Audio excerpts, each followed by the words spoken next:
You may not think about beef as a fun and easy meal for your kids, but chances are this recipe will have them asking for more.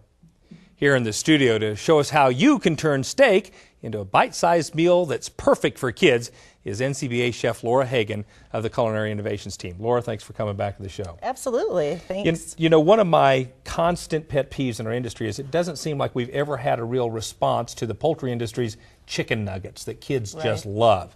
But it looks like you've got something for us here. Tell us about it. We think we found the answer. Obviously, we all love beef. So we wanted to find a cut that we could use to make a nugget of sorts and make it really super easy, make it fun for kids to do with their families, and simple, easy to cook. So what I have here is cube steak. Oh, okay. Seen cube steak in the store. Sure. It's actually a really nice, cheaper alternative to a standard sirloin or other steak. And it has some tenderization to it, so you have a cheaper cut, but it's tenderized. Yes. So you have a good chew to it as well. So when it cooks really fast, and it ends up being quite tender. So what I've set up here is a dredging station. Okay. So whenever you're doing anything that's breaded, you should set up this little station. Usually people will use like a shallow bowl.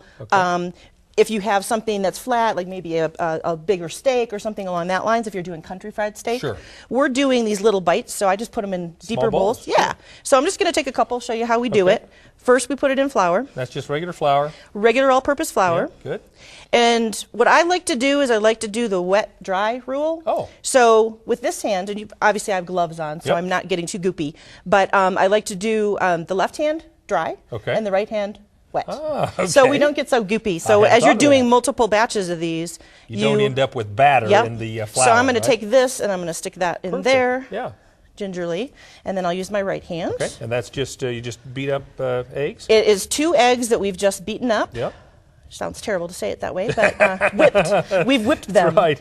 We want to be very cautious not to beat eggs. All right. Then obviously I'm going to put this in with my wet hand, but then I'm going to take it out with my dry hand. Okay. So we pop it there. And what do we have here? This is actually potato chips. Oh, you're kidding. We took those ridged potato chips and just broke them down. You can put them into a Ziploc. Sure. Run a rolling pin over them, or beat them with your fist, or however you want to do it. That's perfect. And this is what we've come up with.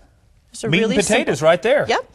They go onto a broiling pan. Okay. These come with every oven that consumers have at home. And we put a little bit of Pam spray. Okay. We put them in on the broiler pan like this. You can line it with foil, which is kind of nice, real easy to clean underneath. Okay. And then it goes into the broiler.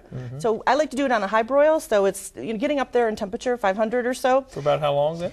These ones took 6 minutes. Oh, is that all? Yeah, so really quick. Really quick. And so there is our finished product there. We've got and you're calling these popcorn steak bites? Steak bites, yes. I need to try one of these.